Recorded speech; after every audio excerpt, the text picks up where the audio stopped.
നമ്മുടെ വീട്ടുമുറ്റത്ത് ഒരു തണൽ വൃക്ഷം ഉണ്ടാകുമ്പം എന്തൊരു സുഖമാണ് അല്ലേ.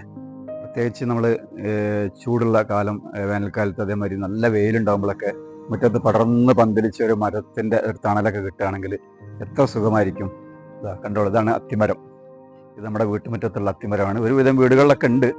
പക്ഷേ ഇതിൻ്റെ ഒരു പ്രത്യേകത എന്ന് വെച്ചാൽ ഇതിങ്ങനെ പടർന്ന് പന്തലിച്ചുകൊണ്ട് ഒരു പന്തലിട്ട മാതിരി തന്നെയാണ് ഇത് നിൽക്കുന്നത്. ഏകദേശം നമ്മുടെ മുറ്റത്തിൻ്റെ ഒരു പകുതിയിലധികം ഭാഗം വരെ ഇത് കവർ ചെയ്ത് നമുക്ക് നല്ല തണൽ ഇത് കിട്ടുന്നുണ്ട് ഇവിടെ. അത് മാത്രമല്ല, ഇതിൻ്റെ അടിയിൽ നല്ലൊരു തണുപ്പുമാണ് ഉച്ച സമയത്തൊക്കെ. പിന്നെ ഇതിൻ്റെ മറ്റൊരു പ്രത്യേകത എന്താ വെച്ചാൽ ഇതിൽ ഒരുപാട് കായ് കാണും. കണ്ടില്ല ഞങ്ങൾ? ഒരുപാട് കായ്കൾ അടിയിലാണെങ്കിലും മുകളിലാണെങ്കിലും നിറഞ്ഞു കവിഞ്ഞ് നിൽക്കുകയാണ് കായ്കൾ.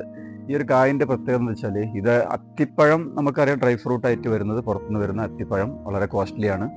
അത് തന്നെയാണോ ഇതെന്നുള്ളത് അറിയില്ല.